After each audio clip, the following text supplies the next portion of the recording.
నమస్తే, welcome to our channel. Janasena ఖాతాలో మరో విజయం అని చెప్పాలో లేకపోతే ఇంకొక మైలురాయిని అందుకుందని చెప్పాలో తెలియదు. కానీ వాస్తవంగా ఈ విజయాలంతా ఒక ఎత్తు అయితే ఈరోజు రాజ్యసభలో లింగమనేని రమేష్ గారు సిపి రాధాకృష్ణన్ చైర్మన్ అధ్యక్షతన ఆయన రాజ్యసభ సభ్యుడిగా ఆయన ప్రమాణ స్వీకారం చేయడం అనేది, ఛార్జెస్ తీసుకోవడం అనేది నిజంగా ఒక జనసేన పార్టీ ఇంకొక మెట్టెక్కిందని చెప్పొచ్చు. సో ఇప్పుడు ఈ వైఎస్ఆర్సీపీ వాళ్ళు పొత్తుల్లో వెళ్ళాడు, 21 సీట్లు గెలిచాడు, ఈ సొల్లు కబుర్లంతా చెప్తారు. ఎండ్ ఆఫ్ ద డే నెంబర్లే మాట్లాడతాయి. నువ్వు పొత్తులో వెళ్ళావా లేకపోతే ఏం చేసి గెలిచి, ఇప్పుడు ఒక విద్యార్థి పాస్ అయినాడా ఫెయిల్ అయినాడా అని అడుగుతారే కానీ ఆడు కాపీ కొట్టి పాస్ అయినాడా లేకపోతే ఇంకోటి పాస్ అయినాడా, వాడు చెప్పేవాడు చెప్తా ఉంటాడు, వాడు ఉద్యోగం కూడా చేస్తాడు. అట్లా కొండను చూసి కుక్కలు మురిగినట్లు మురుగుతూనే ఉన్నారు. కానీ ఆయన 21 సీట్లు. ఇప్పుడు వాస్తవంగా టెక్నికల్గా ఆలోచిస్తే ఆంధ్రప్రదేశ్లో ఉన్నటువంటి పార్టీలు ఏవే ఉన్నాయి? Telugu Desam party, YSRCP party, Janasena party, ఇంకా నేషనల్ పార్టీలు బీజేపీ, కాంగ్రెస్ ఉన్నాయి. సో వాటిని కాసేపు పక్కన పెడితే, సరే వాటిని కూడా లెక్కలోకి తీసుకుంటే ఆంధ్రప్రదేశ్ వరకు రెండో అతిపెద్ద పార్టీ జనసేన పార్టీనే. సో అప్పట్లో 151 గెలిచినాడు, 40% ఓటు బ్యాంక్ అట్లే ఉంది. రాజశేఖర్ రెడ్డి గారు కుమారుడు సోనియా గాంధీని గడగడలాడించాడు, సింగిల్ సింహం. ఇవన్నీ సోషల్ మీడియాలో చెప్పుకోవడానికి బాగుంటాయి. కానీ టెక్నికల్గా నెంబర్స్ ప్రకారం చూస్తే ఎవరు అవునన్నా కాదన్నా, ఎవరికి ఇష్టమున్నా లేకపోయినా, ఆయన పొత్తుల్లోనే వెళ్ళాడా, ఇంకొక దారిలో వెళ్ళాడా, సింగిల్గా వెళ్ళాడా, ఇవన్నీ పక్కన పెడితే సెకండ్ లార్జెస్ట్ పార్టీ ఆంధ్రప్రదేశ్లో ఈ రోజుటికి జనసేన పార్టీనే. సో ఇప్పుడు వైఎస్ఆర్సీపీ పార్టీకి ఎంతమంది ఎమ్మెల్యేలు ఉన్నారు? 11 మంది ఉన్నారు. జనసేన పార్టీకి 21 మంది ఉన్నారు. ఇక బీజేపీకి 8 మంది ఉన్నారు అనుకుంటా. సో నెంబర్ సంఖ్యాబలం పరంగా చూస్తే కనుక రెండవ అతిపెద్ద పార్టీ జనసేన పార్టీనే.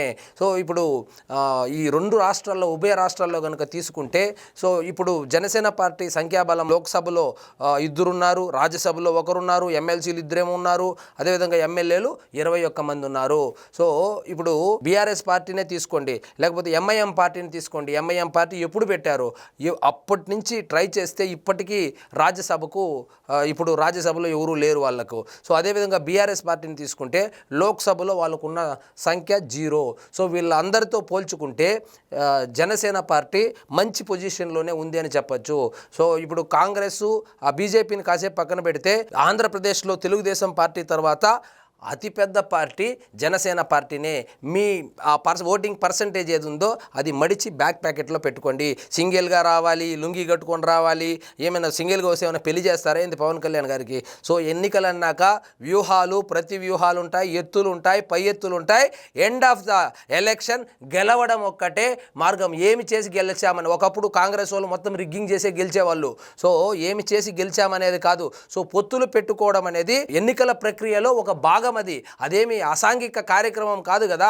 సో రాజశేఖర్ రెడ్డి గారు పొత్తుల్లో పోయే కదా ముఖ్యమంత్రి అయింది. రాజశేఖర్ రెడ్డి గారు పొత్తుల్లో పోయి ముఖ్యమంత్రి కాకపోయి ఉంటే ఎవరు? జగన్మోహన్ రెడ్డి గారు ఎవరు అసలు?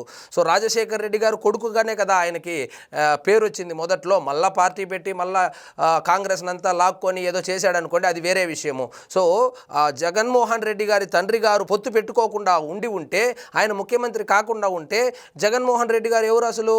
సో ఇప్పుడు కొత్తగా పార్టీలు పెట్టినటువంటి వాళ్ళు కూడా వచ్చిందని పవన్ కళ్యాణ్ గారిని విమర్శించే స్థాయికి వచ్చారు. మీరు ఎన్ని విమర్శించినా సో ఆల్రెడీ రాజ్యసభలో కూడా జనసేన స్టాంప్ పడిపోయింది. ఇక లోకల్ బాడీ ఎలక్షన్లో రాబోతున్నాయి. లోకల్ బాడీ ఎలక్షన్లో కూడా ఒకటి రాసి పెట్టుకోండి, వైఎస్ఆర్సీపీ పార్టీ కన్నా జనసేన పార్టీకి ఎక్కువ స్థానాలు, ఎక్కువ సర్పంచ్లే వస్తుంది, ఎక్కువ ఎంపీటీసీలు, జడ్పీటీసీలు ఇవి కూడా వైఎస్ఆర్సీపీ పార్టీ కన్నా ఎక్కువగానే వస్తాయి. మీరేదో సోషల్ మీడియాలో అదేదో పోస్ట్కి ఎంతో ఇస్తారని చెప్పి ఆ కేజీఎఫ్ బ్యాక్గ్రౌండ్ వేసుకొని ఎలివేషన్లు వేసుకోవాల్సిందే. కానీ సంఖ్యాబలంగా చూస్తే జనసేన పార్టీ వైఎస్ఆర్సీపీ పార్టీ కన్నా ఎంతో ఉన్నత స్థితిలో ఉందనే చెప్పవచ్చు.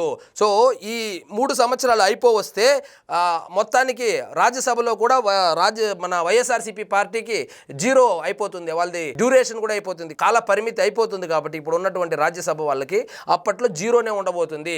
వాళ్ళది 0 ఉంటే ఇప్పుడు 1 ఉన్నారు, ఇంకా పొత్తుల్లో భాగంగా ఇంకా 1-2 రాజ్యసభలు కూడా వస్తుంది. ఉంటుంది. సో అప్పుడు కూడా రాజ్యసభలో కూడా పెద్దల సభలో కూడా వైఎస్ఆర్సీపీ పార్టీ కన్నా జనసేన పార్టీ పై చేయిలోనే ఉంటుంది.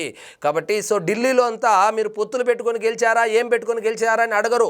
వాళ్ళు ఎంత నెంబర్ ఉన్నారో అడుగుతారు, ఎంత నెంబర్ ఉంటే అంత గౌరవం ఇస్తారు. మీరు కనుక చూస్తే జగన్మోహన్ రెడ్డి గారు ఓడిపోయిన తర్వాత చాలాసార్లు నరేంద్ర మోడీ గారిని కలవాలనో అమిత్ షా గారిని కలవాలనో ప్రయత్నిస్తే అపాయింట్మెంట్ రాలేదనేటువంటి వార్తలు కూడా వచ్చాయి. ఎందుకు అపాయింట్మెంట్ రాదంటే 11 సీట్లు ఉంటే ఏం అపాయింట్మెంట్ ఇస్తారు? సో వీళ్ళకు మళ్ళీ ఏమైనా ఫ్యూచర్లో రాజ్యసభకు వెళ్ళేటువంటి అవకాశాలు ఉందా అంటే అది లేదు. ఈ 11 మందితో రాజ్యసభ సగం కూడా సరిపోరు. కాబట్టి ఇక 3 సంవత్సరాల తరువాత అంటే 2029-2030లో వైఎస్ఆర్సీపీ రాజ్యసభ ఎంపీల సంఖ్య 0 ఉంటుంది. మొన్నెవరో బీఆర్ఎస్ పార్టీకి సంబంధించి ఒక నాయకుడు జగదీష్ ఎవరో మాట్లాడుతున్నారు.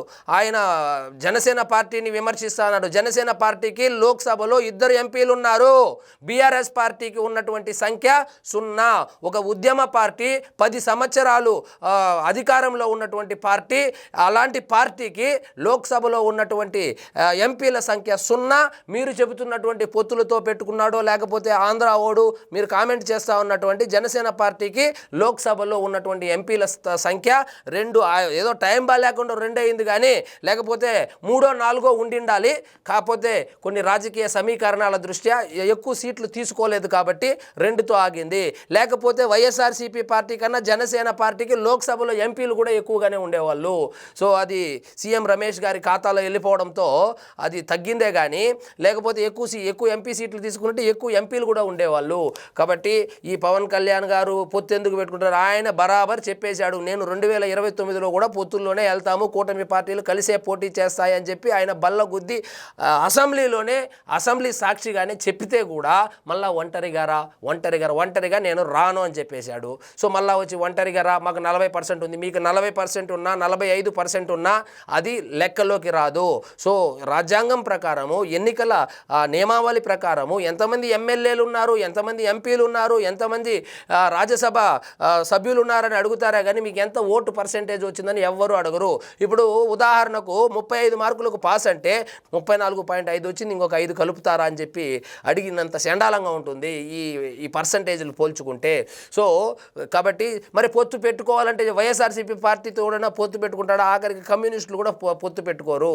కాబట్టి ఎవరు పొత్తు పెట్టుకోరు కాబట్టి మీరు ఒంటరిగా వెళ్తున్నారు. మీరు జనసేన పార్టీతో పొత్తు పెట్టుకోవాలని చెప్పి చేసినటువంటి ప్రయత్నాల గురించి సాక్షాత్తు ప్రశాంత్ కిషోర్ అప్పుడు పనిచేసినటువంటి వైఎస్ఆర్సీపీ పార్టీకి పనిచేసినటువంటి ప్రశాంత్ కిషోరే చెప్పడం జరిగింది. సో ఈ పర్సంటేజ్లు మాకు ఇంత పర్సంటేజ్ ఉంది, అంత పర్సంటేజ్ ఆవిరైపోయి చాలా రోజులు అయిపోయింది, మీకు ఇంకా అదేంది వాపును చూసి బలుపు అనుకున్నారని అంటారు కదా. సో మీరు ఇంకా అదే దీంట్లో ఉన్నారు. అది 40% కాస్త 20% అయిపోయి 2 సంవత్సరాలు అయింది. కానీ అంటే ఆ 39% కూడా ఎలా వచ్చిందంటే సో దాదాపు 2,50,000 మంది వాలంటీర్లు, 23 మంది ఎంపీలు, మొత్తం రాజ్యసభతో కలిపితే 33-34 మంది ఎంపీలు, మంత్రులు, ముఖ్యమంత్రి, ఎస్పీలు, కలెక్టర్లు అప్పుడు ఉన్నటువంటి మొత్తం సామధాన దండోపాయాలు వాడి ఓటుకు 2,000 రూపాయలు లెక్కిస్తే మనకు వచ్చినటువంటి ఓటింగ్ శాతము 39%. సో 2029లో ఈ సౌకర్యాలన్నీ ఉండదు. ఆ 2,50,000 మంది వాలంటీర్లు వాళ్ళని ఆటోలో ఎక్కించుకొచ్చి ఓట్లేసేటువంటి అవకాశం కూడా ఉండదు. ఎందుకంటే వాళ్ళు ఇప్పుడు ఫీల్డ్లో లేరు కాబట్టి. సో ఇంత కష్టపడి ఇంత పగడ్బందీగా చేసి డీబీడీ ద్వారా అంత డబ్బులు వేస్తే ప్రజాధనం వేసి అప్పులు తీసుకుని వచ్చే అంత వేస్తేనే మనకు వచ్చింది 39%. సో ఆ 39% ఏందో జగన్మోహన్ రెడ్డి గారిని చూసి ఆయన యొక్క పరిపాలన చూసి వేసేశారని చెప్పి భ్రమలో ఉన్నారు. అది నిజంగానే భ్రమే. ఆ 39% ఎలా వచ్చిందంటే ఇప్పుడు నేను వివరించినట్లు వచ్చింది. కాబట్టి 2029లో ఈ సౌకర్యం ఉండదు. ఎందుకంటే మీరు అధికారంలో లేదు కాబట్టి. సో పోలీసు శాఖ మీకు సహకరించదు, వాలంటీర్లు లేరు, ఎంపీలు లేరు, మంత్రులు లేరు. అదేవిధంగా మీరు డబ్బులు పంచుతామంటే ఎవరు చూస్తూ కూర్చోరు. కాబట్టి ఆ 39% ఎలా వచ్చిందనేది ఒకసారి ఆత్మ పరిశీలన చేసుకుంటే అసలు తత్వం బోధపడుతుంది. ఆ తత్వం బోధపడినంత వరకు, అంటే వైఎస్ఆర్సీపీ వాళ్ళు మారనంత వరకు కూటమి పార్టీలకు నిజంగానే జాక్పాట్ అనే చెప్పాలి. వీళ్ళు మారిపోతే వీళ్ళు స్ట్రాటజీ మార్చుకుంటే వాళ్ళకి ఇబ్బంది అవుతుంది. వాళ్ళు అదే భ్రమలో ఉండాలి. అదే భ్రమలో పెట్టి, అంటే 2 సంవత్సరాలు తెలివిగా అదే భ్రమలో పెట్టగలిగారు. అదే భ్రమని ఇంకొక 3 సంవత్సరాలు కనుక కంటిన్యూ చేయగలిగితే కూటమి పార్టీలు మరొకసారి విజయకేతనం ఎగరవేయడం పక్కా. సో ఇదండి ఈరోజు మన టాపిక్. మీకు ఈ వీడియో నచ్చినట్లయితే లైక్ చేయండి, షేర్ చేయండి, ఛానల్ మాత్రం సబ్స్క్రైబ్ చేసుకోవడం మర్చిపో.